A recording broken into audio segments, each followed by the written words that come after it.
I saw a video the other day, and while my heart goes out to this young couple, I feel like they weren't given the correct expectations from their real estate agent. So I guess long story short about the video, they bought a house that was in their budget. It was a very low priced house, which I don't know the exact amount because she wouldn't reply to that answer. But she did go into depth about how she wanted to sue her seller. And she thought that her seller should be coming out after closing to fix all these things because she bought the house sight unseen, which that is a lot to unpack, but it just doesn't work like that. You have a due diligence period in the first 7 to 10 days that you go under contract to look at the house in depth, have an inspection done. I do believe she had an inspection, but she was not present. She bought the house sight unseen.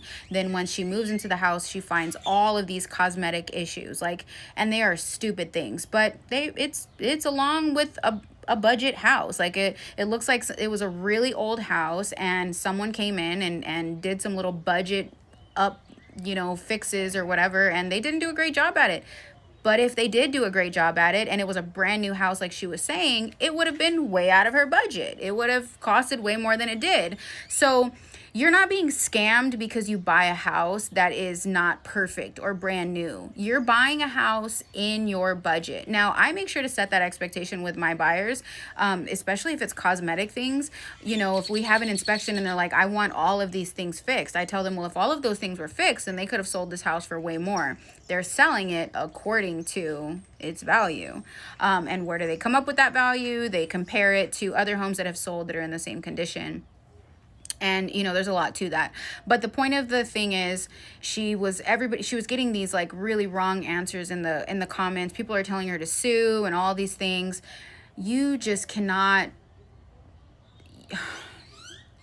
Like I said, my heart goes out to them. I really hope that they take the time to fix this house up.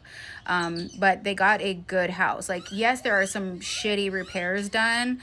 Like some of them, I don't know, like a window didn't open, like the trim didn't meet the other side where it was supposed to. I mean, they painted the bathtub. Like, they were stupid things, but she would have seen them had she saw the house in person before she bought it. I don't know what happened, but when I show a house, from like an out-of-state client, I go through like with a video on FaceTime and I'm like, do you see all these things? Do you see all these things? And if she picked that house, then chances are that was the best one in her budget. And it just is what it is. You're going to buy a starter home. A starter home is not always going to be, the best house on the block, and that's okay. But anyway, hope that helps. Set expectations as realtors and as buyers, have good expectations with our budget.